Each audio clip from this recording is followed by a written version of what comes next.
जंगल में एक पानी पूरी बेचने वाला कालू कौवा रहता था। वो कालू कौवा एक प्लेट पानी पूरी 10 रुपए में बेचा करता था।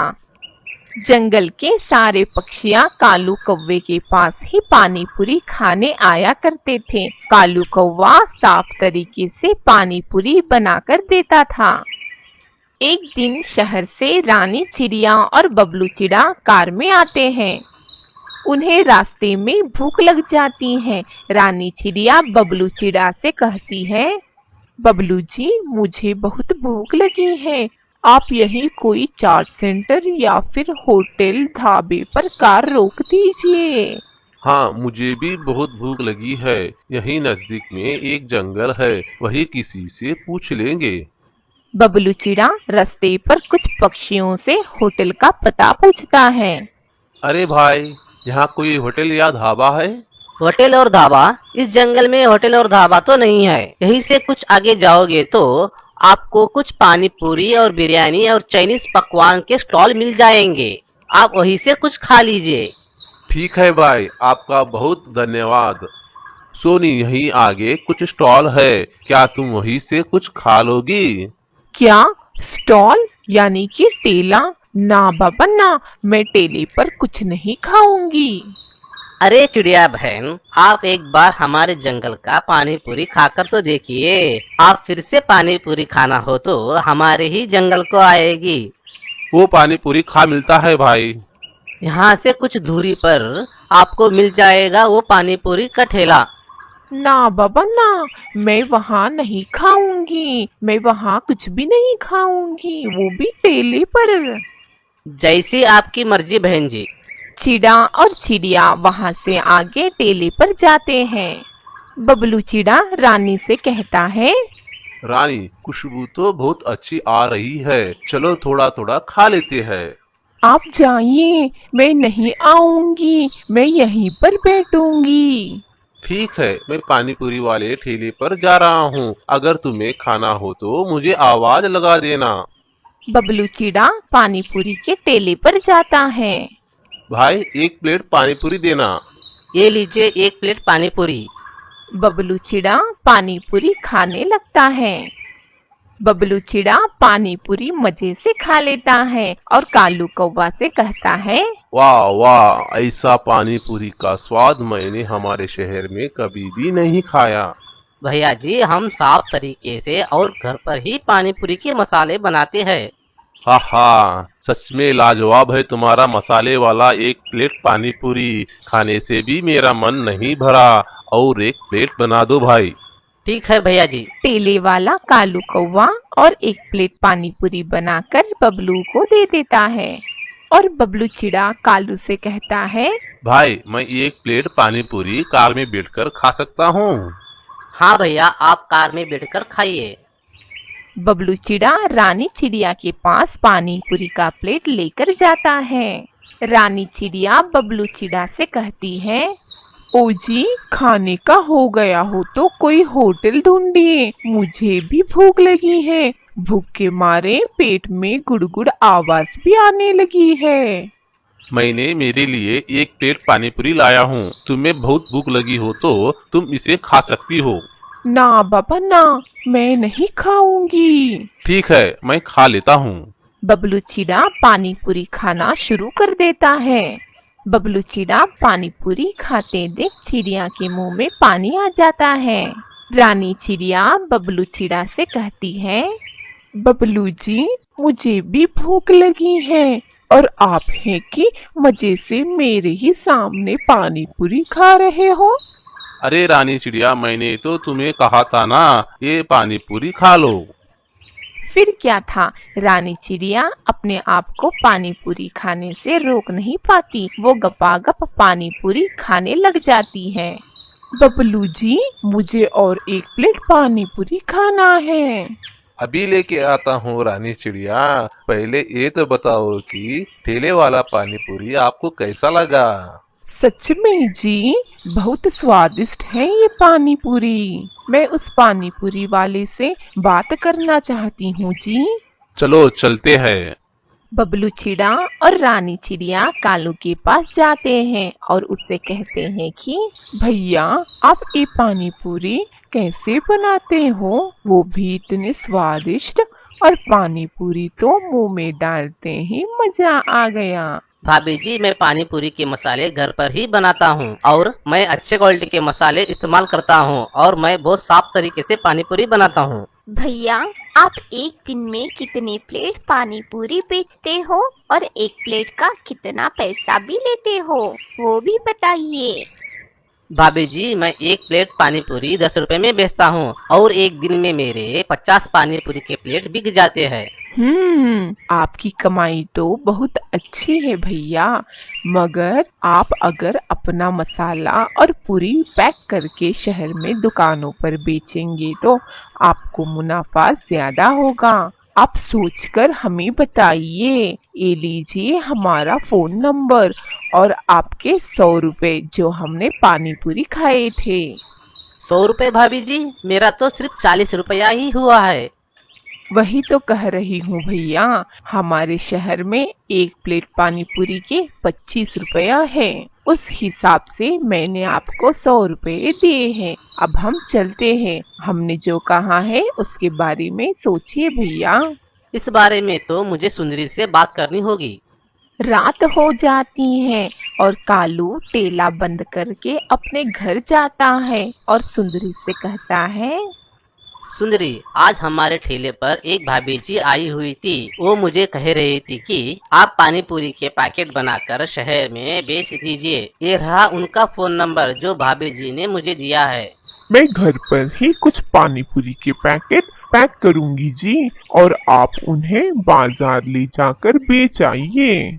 इस तरह से कालू और सुंदरी कौवी पानी पूरी का बिजनेस शुरू कर देते हैं और वे सफल बनकर अपना एक बड़ा सा घर कार खरीद लेते हैं।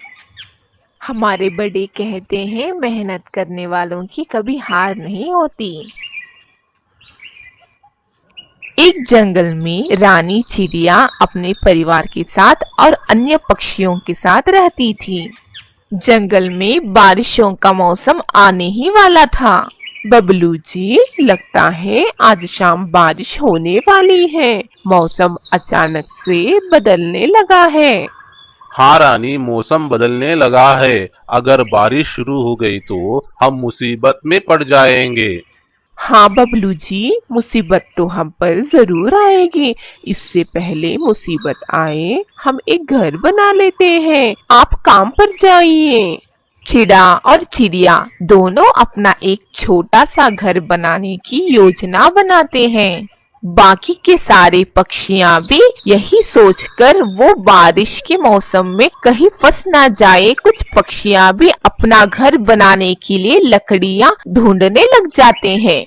अरे, ये सारी पक्षियाँ अपने घोंसले छोड़कर कहाँ चले गए? कहीं रात को कोई जानवर आकर इन पक्षियों को खा लिया होगा।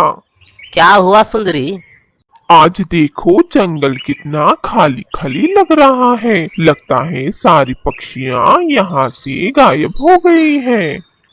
कालू हंसकर कहता है कि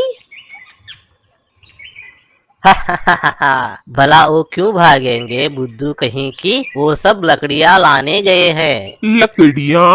वो क्यों जी? बारिश का मौसम शुरू होने वाला है, अपने अपने घर मजबूत बनाने के लिए। और आप क्या कर रहे हो? अगर बारिश में हमारा घर डूब गया तो हम क्या करेंगे? मैं वही तो बताने के लिए आया था। अगर तुम भी मेरे साथ चलो तो हमें जल्दी ही लकड़ियाँ मिल जाएंगी। कालू जी, आपको याद नहीं है मेरे पिताजी ने शादी से पहले और शादी के बाद आपको क्या कहा था? हाँ हाँ, याद है। अगर सुंदरी को काम करने के लिए मजबूर किया तो जो मैंने दहेज में तुमको दिया है सुंदरी के साथ ही वापस भिजवा देना और अपने बच्चों को कालू ही संभालेगा, ऐसे कहते हैं तुम्हारे पिताजी। हाय, मेरे अच्छे कालू जी, मेरे भोले कालू जी, मेरे काले कालू जी, जाओ ना मेरे लिए एक अच्छा सा घर बना दो जिसमें मैं आराम से रह सकूंगी। कुछ समय बाद एक एक करके सारे जंगल के पक्षियां वापस आने लग जाती हैं। अरे कालू जी तो अभी तक नहीं आए। मैं इन पक्षियों से कालू जी के बारे में पूछ लेती हूँ। मोटे कबूतर, क्या तुमने कालू जी को देखा? वो भी तुम सबके साथ लकड़ियाँ लाने गए थे। कालू को अभी तक लकड़ियां नहीं मिली है, अभी आता ही होगा। अरे मैंने इस चुड़ैल को क्यों बता दिया कि कालू को लकड़ियां नहीं मिली। जल्दी से अपना घर बना लेता हूँ, वरना ये सुंदरी कौवी मेरे लकड़ियां मुझसे छीन लेगी। हाँ, सबको मिल गई लकड़ियाँ। मुझे पता नहीं सुंदरी बहन। कालू जी, आपको लकड़ियाँ नहीं मिली? सुंदरी, आज तो लकड़ियां नहीं मिली, कल मैं फिर से जाकर देखूंगा, तुम फिक्र मत करो। सुबह उठकर कालू फिर से लकड़ियां ढूंढने जाता है, मगर कालू को लकड़ियां नहीं मिलती। चिड़िया, कबूतर, तोता और अन्य पक्षी लगभग अपने अपने घर बना लिए थे। सुंदरी कौवी सबके घर देखकर चलना शुरू कर देती है। उसी शाम बादल गरजने लगते हैं और बारिश शुरू हो जाती है। देखिए कालू जी, बारिश शुरू हो गई है। अब हम क्या करें? अगर मैं इस बारिश में भीग गई तो बीमार पड़ जाऊंगी। आप चुपचाप चलिए मेरे साथ। चिड़िया, ओ चिड़िया, दरवाजा खोलो चिड़िया। हमारे पास कोई घर नहीं है चिड़िया, क्या तुम अपने घर में हमें रुकने दोगी? हाँ सुंदरी बहन, आप यहाँ रुक सकती हो, बबलू जी भी मेरे पास नहीं है। चिड़िया, अब बारिश रुक गई है, हमारे पास खाने के लिए कुछ नहीं है। हमारे खाने की सामग्री सब पानी में बह गई है। क्या तुम हमें खाने के लिए कुछ दे सकती हो? मेरे पास तो कुछ भी दाने नहीं है, आप यहीं रुकिए, मैं कुछ लेकर आती हूँ। चिड़िया कुछ दाने कौवों के लिए लाने घर से बाहर चली जाती हैं। वहीं पर चिड़िया को कुछ दाने दिखाई देते हैं और वे दाने लेकर घर जाती है। सुंदरी बहन, दरवाजा खोलिए, मैं कुछ दाने ले आई हूँ आपके लिए। हमें दाने नहीं चाहिए चिड़िया, चलो जाओ यहाँ से, मैं दरवाजा नहीं खोलूंगी। हाँ, ये मेरा ही घर है, मेरे घर में आकर मुझे ही जाने को कह रही है सुंदरी बहन। सुंदरी बहन, ये मेरा घर है, आप दरवाजा खोलिए। कालू जी, आप ना दरवाजा मत खोलना, ये चिड़िया खुद ही यहाँ से चली जाएगी। अब ये घर हमारा हुआ। ये गलत बात है सुंदरी। हाँ, गलत बात? आइंदा ये बात मत बोलना, वरना मैं अपने मायके चली जाऊंगी, फिर वापस नहीं आऊंगी। फिर से बारिश शुरू हो जाती है। फिर चिड़िया तोते के घर पर दस्तक देती है।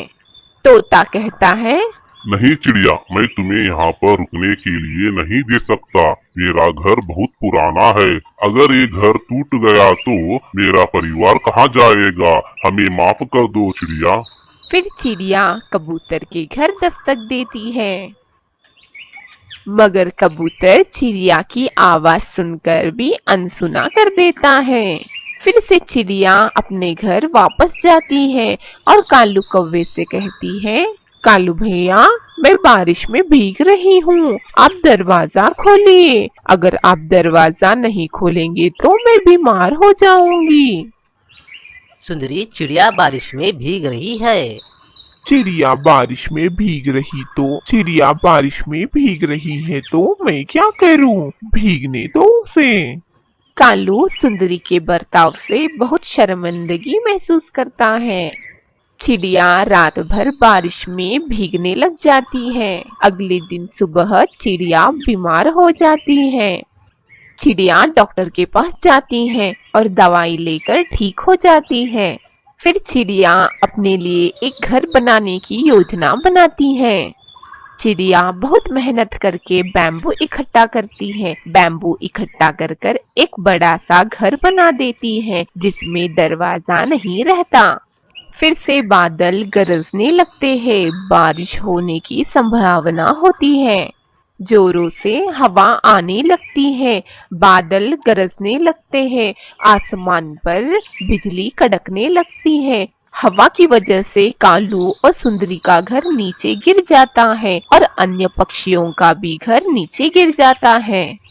चिड़िया जंगल के पक्षियों को भीगता देख अपने बाम्बू के घर पर बुलाती है। सुंदरी बहन, कालू भैया, कबूतर, सब पक्षी मेरे साथ आओ। फिर सारे जंगल के पक्षी चिड़िया के साथ उड़ते हैं। चिड़िया जंगल के सारे पक्षियों को अपने बैम्बू वाले घर पर ले जाती है। आप सब यही एक रात गुजारिए, बारिश बाहर बहुत जोरों से हो रहा है। कबूतर चिड़िया से कहता है, हमें माफ कर दो चिड़िया, हमने तुम्हें कुछ दिनों के पहले बारिश में भीगते हुए देखा, फिर भी हम कुछ नहीं कर पाए और अपने घर में भी रुकने को नहीं कहा। हमको माफ कर दो चिड़िया। कोई बात नहीं कबूतर भैया, आप सब यहाँ आराम से रहिए।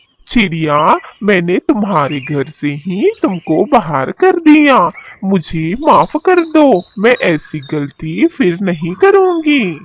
सुंदरी बहन, मैंने आपको माफ कर दिया। और हाँ सुंदरी बहन, मैंने इस बैम्बू के घर में दरवाजा नहीं लगाया। अब कोई भी लाचार और बेबस पक्षी बारिश में भीग नहीं पाएगा। जंगल के सारे पक्षी इस बैम्बू घर में रह सकते हैं। सुंदरी कवि, कालू कौवा, कबूतर, तोता, इनके पास चिड़िया से कहने के लिए एक शब्द भी नहीं बचे थे। वे शर्मिंदा होकर दूसरे दिन अपने अपने घर चले जाते हैं।